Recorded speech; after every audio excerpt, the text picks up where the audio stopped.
Hey, what's going on, y'all? The Snaps boys are back. We're boots on the ground in Nashville. At the time of recording, we're still working on, I should say we, Aaron is still working on getting yesterday's episode up. He's doing an excellent job. So I don't know when you will see these, but you will see these. Producer and talent on the road. Yeah. All consuming some alcohol with T-Bob. Yeah, pay that man extra money, dude.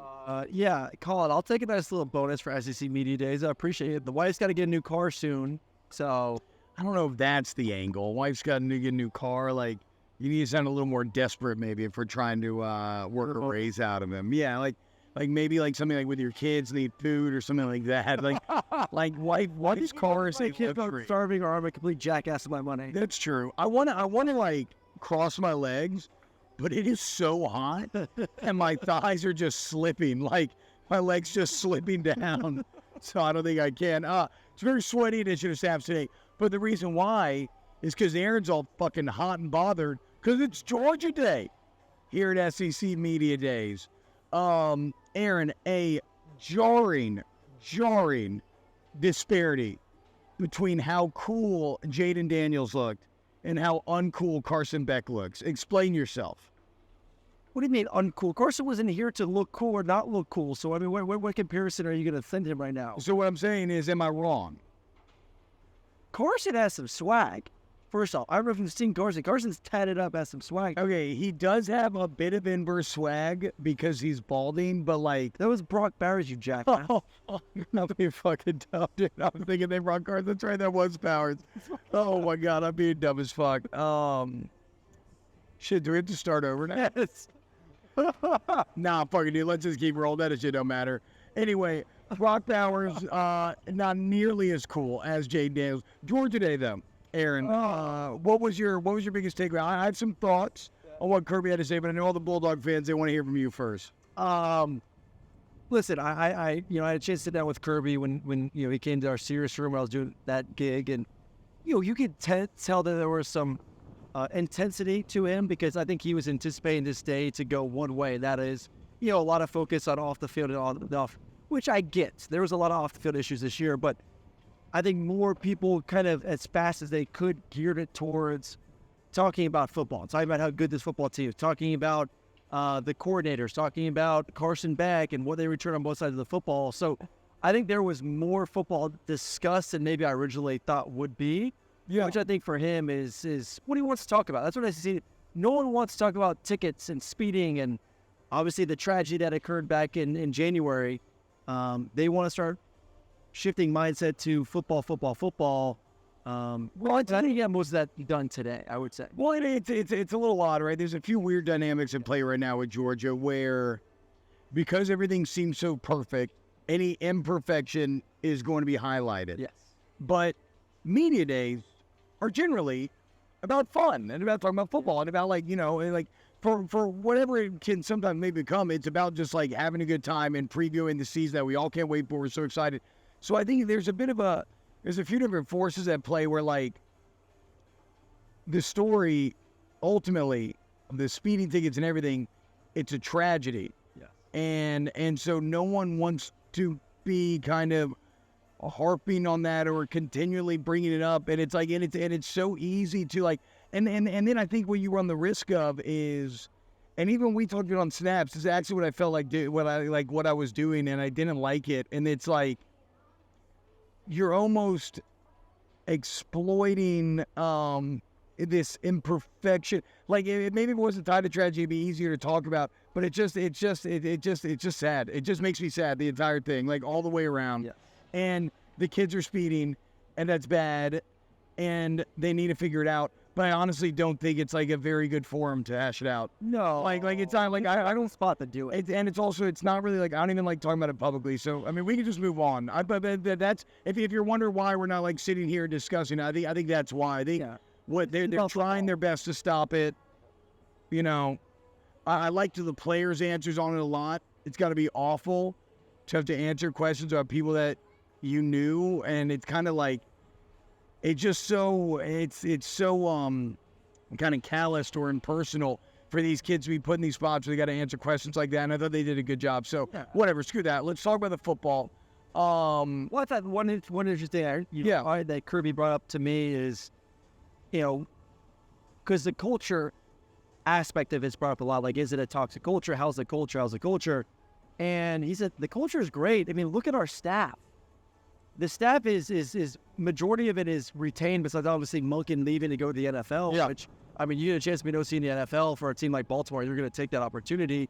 But you return both coordinators, you return all the position coaches, you return Bobo, who was on staff, who has now been promoted to OC. The culture in Georgia is phenomenal. Like, you have guys on that staff that played together in the 90s that have that are back in Athens for their second stint. Coach Searles at offensive line, Brian McClendon as the running back coach, Todd Hartley's there. Like, everyone, they've created an environment and a culture of, I would say, of fun. Like, I talk to people inside the staff. Like, I talk to Kirby's assistant all the time when I go up to Athens to go to the Butts Mare, and she's like, it's like a frat house in here between Kirby and Muschamp and Bobo and Searles. Like, all the boys. Like, that's so rare to see. Like, actual coaches who enjoy their company, that are friends, that enjoy to be together for the 18 hours a day that they're together in the facility. That is rare. No, what could possibly go wrong from hiring your friends? I'm sure that's like a couple national championships. No, okay. There's a couple national championships. He wasn't there for the Natty. Yeah, he wasn't here. Then we'll see. He was there this year. Oh, what was he? A quality control He system? was there though. No, I. The boys are together. I think you and I both. I'm just saying that's not like Gavin Swinney hired his boys and then he had to fire his boy for Garrett Riley. It can go awry. Yeah, but I think all of the Georgia guys have been to enough places where it's like, okay, we've gone, we've explored, we've built our brand, we've learned our respective positions in a different way, and now that's a fair difference. Now essentially we've come home. So it's not like it's been inbred where you've been taught one thing and that's all you know. Bobo's been to Colorado State, and Muschamp has been a head coach at different places, and obviously Kirby's been to Alabama and has learned that way. All those guys have now come back to the motherland, and now Georgia's kind of the powerhouse that it is. So I agree. So I see what you're saying, and actually, all those guys do sound like boys, and it probably is actually. I mean, whatever. Like nobody wants to go into work and dread going into work. It's the worst. It's the worst feeling in the world. As far as the team cultures go, I mean, we're gonna find out because Kirby is not. He was very clear today. It is about fighting complacency. That is their enemy. Does it care about 1P, 2P, 3P, whatever? The bottom line is, can he fight complacency? Here's a couple quotes that he's always said that really stick with me, and one of them was last year when he talked about, we have guys that want to eat off the floor, and I continue to question, and maybe he can, but we've even seen Saban have ups and downs with this in his eras. How do you continue to give 4 and 5 stars to eat off the floor? How do you continue to get them to want to put in the work and have the attitude to not feel like, okay, we've arrived, we don't have to go as hard today, we already beat the hell out of this team? I don't know. One detail I did love is that apparently they went and studied the New Zealand All Blacks, who are an incredible, it's a New Zealand national rugby team, incredible rugby national team, and wins like all the World Cups. And what was their saying? I had it written down here. Better never rests. And so that's kind of been one of their mantras of the offseason. Better never rests. If you want to get better, because it doesn't matter how good you are at that point, right? You can always get better. So if you really want to get better, you can't get complacent. Well, I think there's two things that you can help fight complacency. Is one, creating competition day in and day out. Like that's something that Georgia prides itself on these good on good periods where you're putting the best versus the best every single day, where your job is on the line essentially. Like if you don't ball out, Kirby's not afraid to put in the guy behind you that is hungry to get in there. So you create a culture, you create an environment where it is, like I said, that good on good ones versus ones, cream rises to the top. If you're not able to compete in practice, we're going to find a guy that can, that's going to get ready for Saturday. So you do that. And then I think these kids understand it. They see, and I think part of the reason why Alabama has had that consistency for 15 years, they're seeing these dudes get picked in the first round of the NFL draft. Yeah. It's not about just having success in these guys' mind. Like, you want to win for your team. I want to ball out for my teammates. I want to ball out for individual awards. I get all that. But I want to ball out for that bag that comes when I get to the NFL. And I'm seeing guys, my boys who are a year older than me, 2 years older than me, get picked in the first round. and sign NFL deals between $10 to $30 million, that's incentive to me to know that I'm in the spot at Georgia to go be a first-round draft pick. That's part of Nick Saban's pitch. Yeah, no, that's why they're building. Yes. That's at the point now where he's putting 5+ first-rounders out a year. Yeah, Nick Saban built... Sell that shit. Nick Saban built what I called the perpetual success machine. Yep.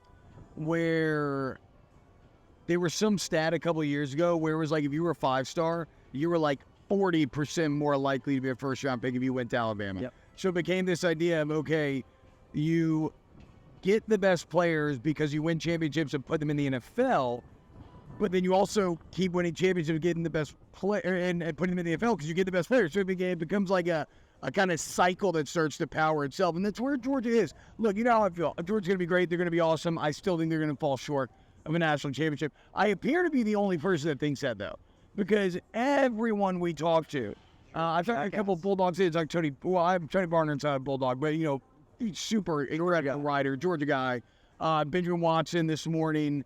And everybody thinks they're going to get it done. You know, my reasons for not thinking so are clear. My reasons are not any of the players that were there today because y'all had a solid group of three. Nothing to do with the personnel. Your reasons have everything to do with complacency. No. Tell me no. It has to do with quarterback. It has to do with quarterback. Okay. And Munkin. It has to do with replacing Munkin and Pittett. That's the combination. That's the main thing. That's you don't trust me that when I tell you that Carson Beck is a first-round quarterback, you don't trust me. I think that hurts my feelings. You never know how somebody's going to react in a situation until they've been there. You can believe that he's going to make the plays against Ohio State, and maybe he will.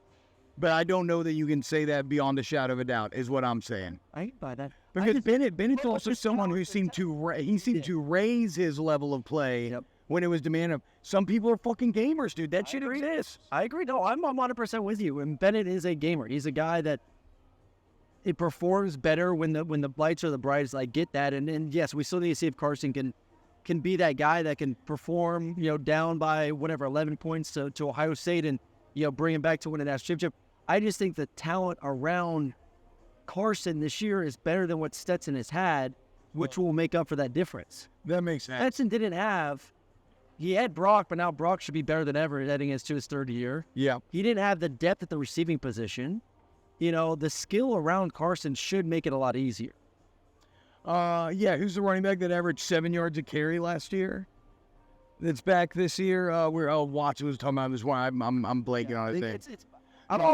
Look, the running backs are more running back by committee this year. So this is the other thing is that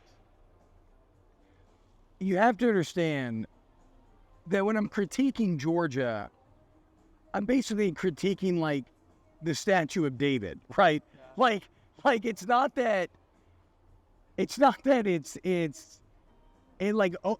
stands head and shoulders above, you know, a ton of other art in the world, but still you have to look at something and see, okay, maybe where does the potential weakness lie? Yes, it's not personnel related in that, the personnel is going to be as good or better than everybody else in the entire country. But as we look for minor little imperfections, maybe there's one with Beck in the biggest moments. And with the team in the biggest moments, granted, because I don't see them being tested during the regular season. Yeah. But I don't want to belabor the point. I beat this horse to death. Nobody agrees with me. That's fine. We'll see. And you know what? My argument is flimsy because the other part of it is just that for whatever reason, the 3 championships just doesn't happen. And it's always weird. Things can look obvious and things can always go awry. You know, you got to have luck to win a championship. Now you manage that luck, you create that luck, but so I'll be the first to say that my house is like, you can disagree with me and feel really good about disagreeing with me, but I'm not bullshitting you. Like I do believe what I am saying. I think these small little imperfections are going to be just the slight thing that pushes them into just falling just short of a championship. I still think they win the SEC. Still think they make the playoff. I just don't know if they lift the trophy at the end again. Even though Kirby told me after the last one, when he told the crowd 1, 2, and then when he said he was like 3 right afterwards. So we gonna see anything stand out with the players before we move on to Auburn. 3-23. That's the saying. T-Bob and I heard yesterday, and someone yelled out to me, right? 3 for 23 or 3 and 23. See, this is the best part about actually being able to do this live together. I got to see for the first time. I guess I saw it like SEC championships growing up, but the first time in adult life again, I got to see adults barking at one another, and that was truly fantastic. These people were so excited to meet Aaron, and like any rational adult does, he started going, I was like, what? But yeah, they were very pumped to meet you, dude. And 3 and 23 is a good slogan. Anything out of the players before we go on Auburn? No, I mean, they all kind of kept it pretty close to chest about this quarterback competition. You know, asking all of them of who's really stepped up as a leader. You know, I kept trying to like, how's Carson doing? And no one gave me a straight answer. Well, the quarterback competition's doing great, and each guy's gotten better. It's like, we all know it's Carson. We all know it's Carson. And you got some good backups. I would say, you know, Brock is probably going to be QB number 2, which is just like LSU. Maybe the game experience that Nussmeier has. And Vanderbilt. But I do think a very reliable backup quarterback that has a ton of athleticism that I think the entire staff and football team does feel comfortable. If it did happen to Carson, Brock could step in there and get ready to go.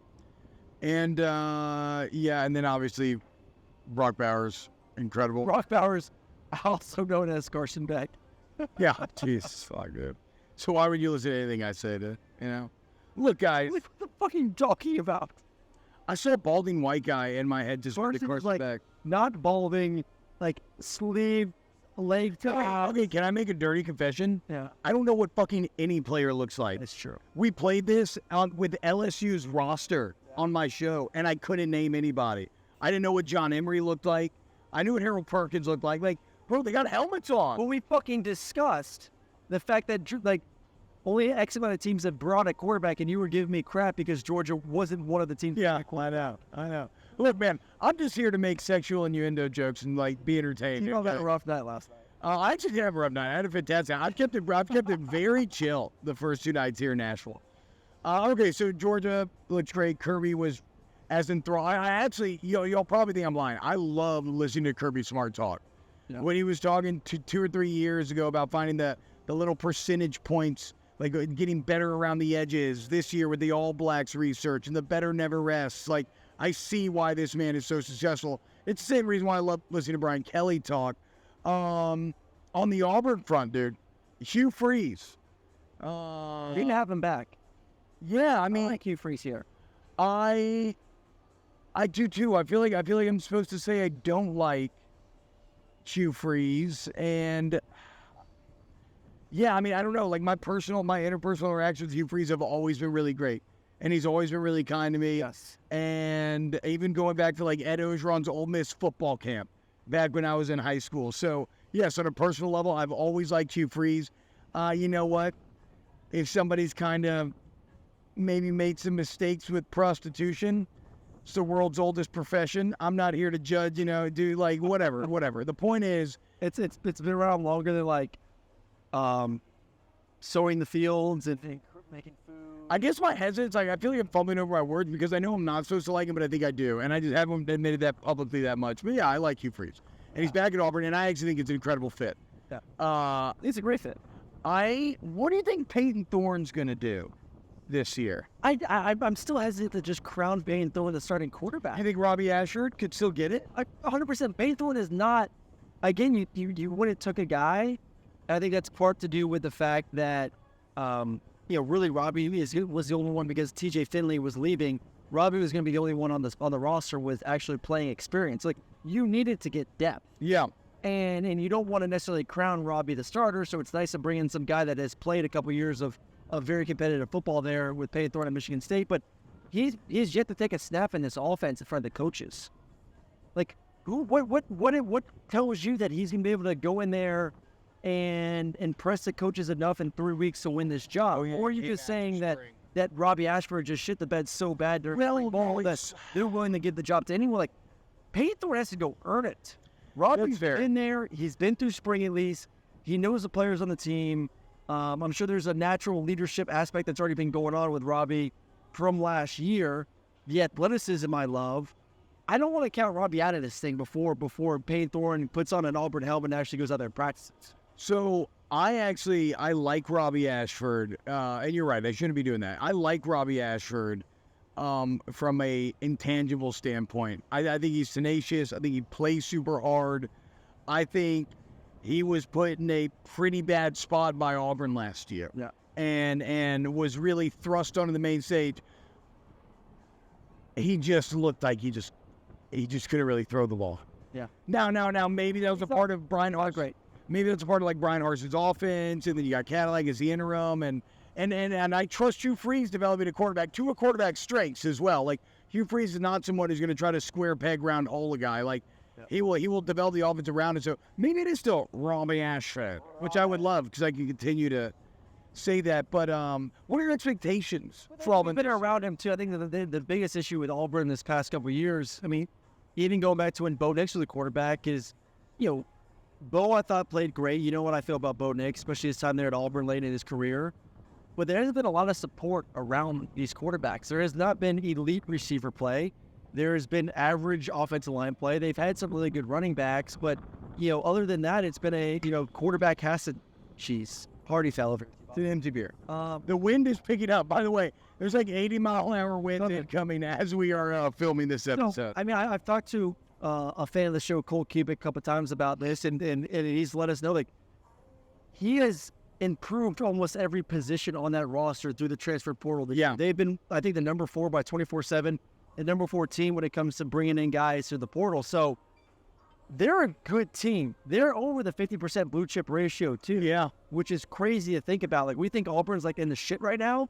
They're one of how many teams that are over 50% in the blue chip ratio? 20? No, it's like 17 or 16 or something. It's not that many. It's not even 20. Between 15 and 20. Yeah. Well, no, it's not actually 20 though. It's closer to 15. Closer to 15. Whatever. So like they got dudes on the roster, and now Can't believe they let you do it. Now you have. I said between 15 and 20, jackass. So they got players, and now you got a coach that's had success in this league. I mean, I'm not saying Auburn has a chance to be a competitor to win the West, but I mean, they were 5-7 last year with an awful roster, a roster that's improved, a better coaching staff. There's no reason this team shouldn't compete for 7-8 wins. I like him fourth. I did too. I like LSU, Alabama. I don't know who's going to finish. I'll choose LSU, but like LSU, Alabama at the top, A&M, and then Auburn. I think Ole Miss would be 4 before Auburn for me. Oh, actually, time out. I think in my Roman Roy video the other night, I think I actually went Ole Miss 4, then Auburn 5. Yeah. But the point is, I don't care about Auburn this year. Auburn gets a free pass this year. Yeah. What I'm more interested in is Hugh Freeze seems to be the perfect fit there, and he seems to have created alignment. I know that word is overused now, but like Auburn is a place where we've seen it over the past half decade here. Yep. It can be incredibly toxic. Yeah. A lot of cooks in the kitchen, boosters getting over involved, just a lot of forces kind of going over the coach's head. I feel like there's a belief in Freeze that has really lent itself to kind of everybody starting to row in the right direction. And if you do that at Auburn, we've seen the potential. Oh, yeah. And the crazy thing about Auburn is they have faith. Like they have legitimate belief. When they should not, they do. How do they have so much NIL money? How do they have such a good transfer class? Why would anybody want to go there? They literally live in the shadow of Alabama, and yet they're like, you know how like cockroaches survive a nuclear war? That's Auburn. Yeah. You just can't kill them. They just keep coming. And every now and then the stars align and they get ultra powerful. And I feel like maybe Hugh Freeze the guy to get them there. Definitely like, I mean, it's a... We use the guy not just because we've seen I mean, even like I remember during my time at Georgia, like they won a natty. Then they were shit for 2 years. Yeah, bro, they were... And then they were back in the national championship the next year. That there's never been real consistency, or at least for quite some time at Auburn. It's up and down, up and down. I think Hugh's a guy that can create that consistency, can get this team to winning, 9+ games, competing it for SEC championships, competing to get to the playoffs every single year. Like, I think the school can do that. They've just never had a coach that can do it at a consistent clip. But this is the problem. There's only so much oxygen in the room. There is always so much oxygen.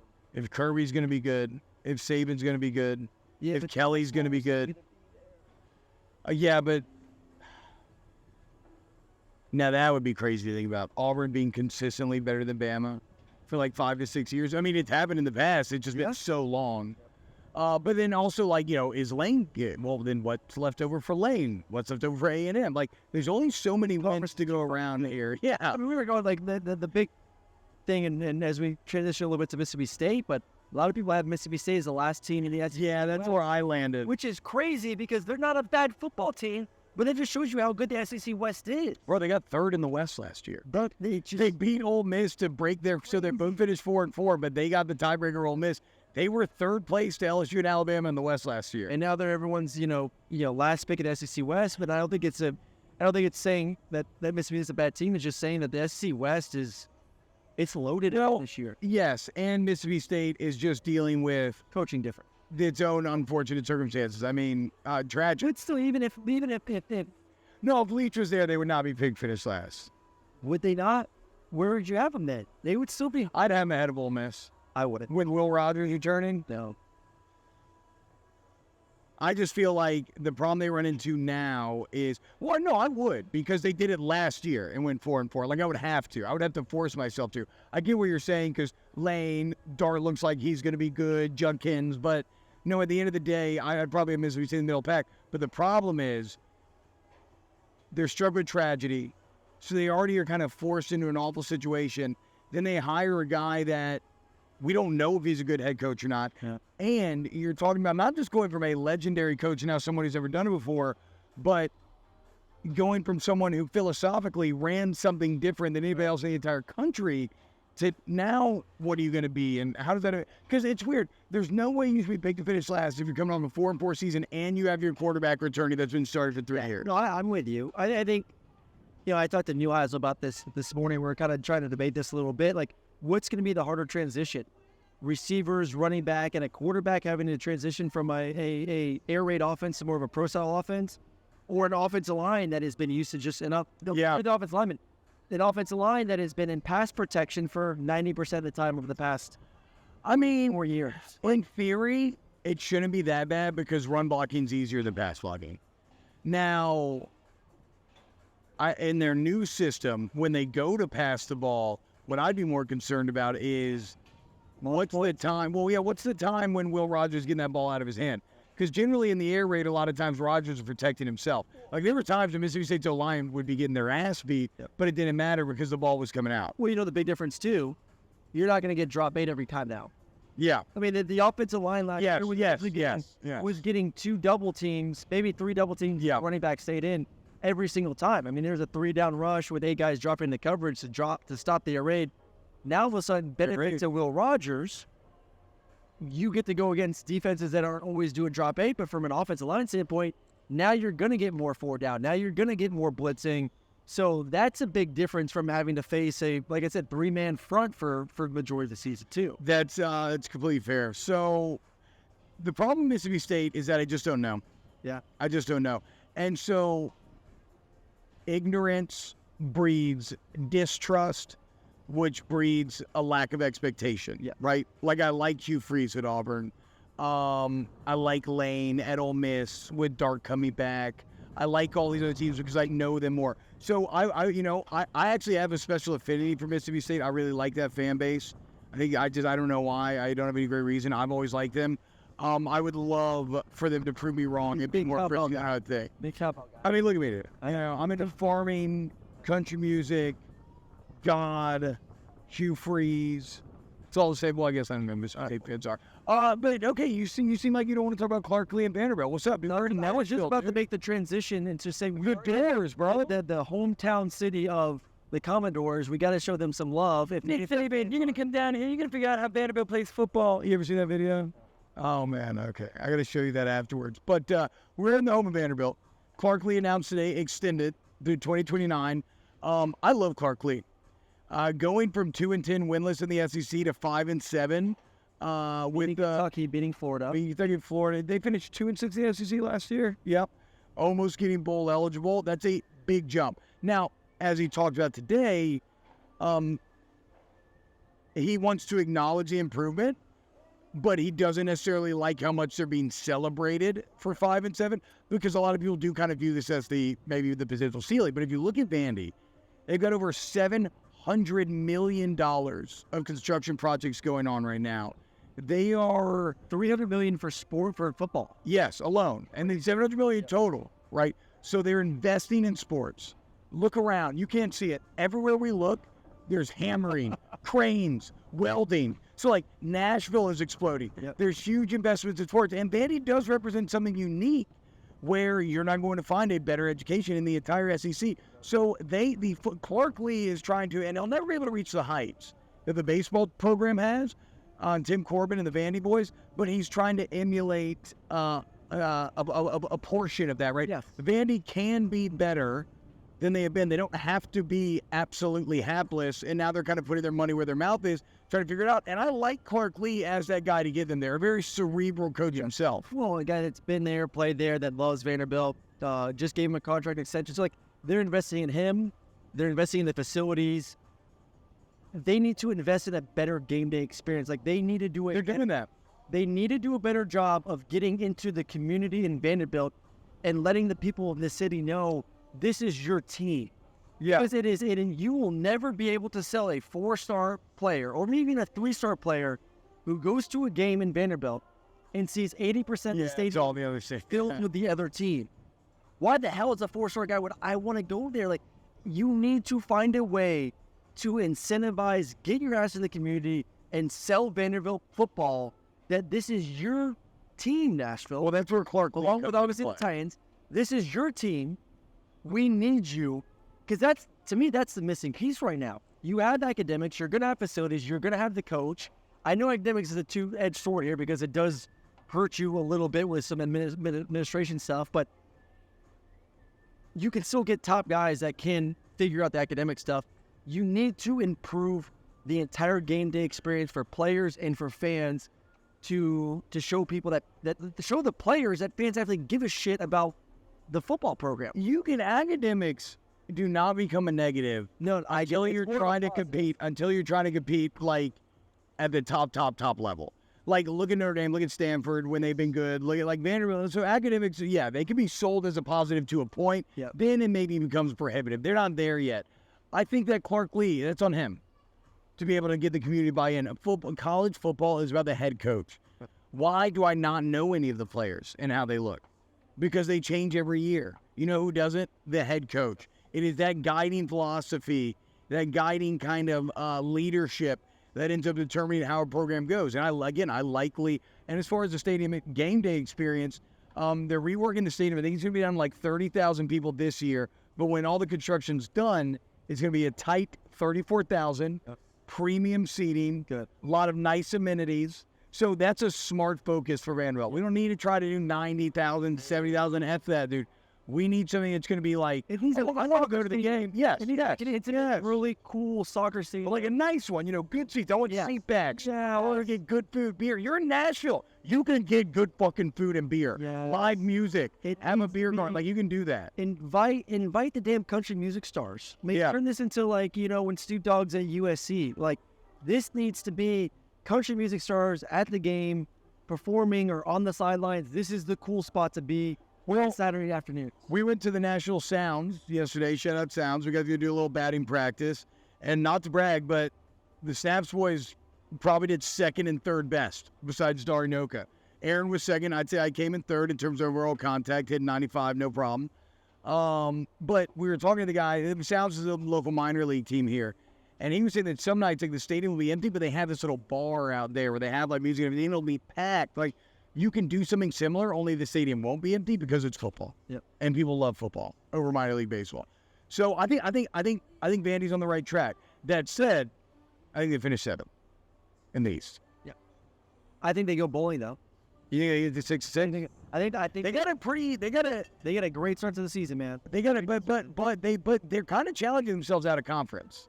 I mean, they got Hawaii, they got Wake Forest, but I guess it's a post Sam Hartman Wake Forest. Yeah. They should go 3-1-4 to start the season up. Then I think they get Missouri at home. They think they possibly get Kentucky at home too. They can find 2 more wins on that schedule. One thing I'll say about the Vandy boys too is that they can at least play free, where they don't have a ton of expectation. But like Kentucky playing Vanderbilt, they can't lose again. Billy Florida Napier playing can't- yeah. Vanderbilt. They can't lose again, dude. That's how you get fired. So, like, Vandy represents, like, this just kind of insidious sort of walking trap game that all these other mid-level SEC East schools have to be afraid of because, like, you could lose your job if you fuck it up and let it beat you. 100%. Good day, too, though. Good day, too. Yes. For a second, I mistook Brock Bowers for Carson Beck. It does not change the fact that Brock Bowers has negative swag levels. All right. Well, actually, though, and maybe it's kind of weird. It's almost like a double negative where it becomes a positive because if you saw him, he looks so much like just a late 20s insurance salesman that his level of athleticism actually boggles the mind. There's no way that a guy that is that balding or that normal looking should be as incredibly athletic as he is. Be a top 10 NFL pick and maybe the greatest tight end in the past 2 decades. Maybe the greatest college tight end of all time. That is insanity. And you're still looking at him. He's not like a big imposing dude either. No. Like, you know, put some normal street clothes on him and just have him walking around. Well, he had a normal suit on today, and he just looked like a kid. He's like 6'4", 230. Like, it's a good sized guy, but he's not like. Well, the problem is he's standing next to Van Preen and what's his name, and he just didn't look Not swaggy. nearly as imposing. No. Shout out Georgia, though. We'll see what happens, man. Shout out day 2, SEC Media Days live in Nashville. Might do a little concert tonight or something. I don't know when y'all are going to see this, but we'll get it to you eventually. And we'll be back with more snaps later in the week. Later, y'all.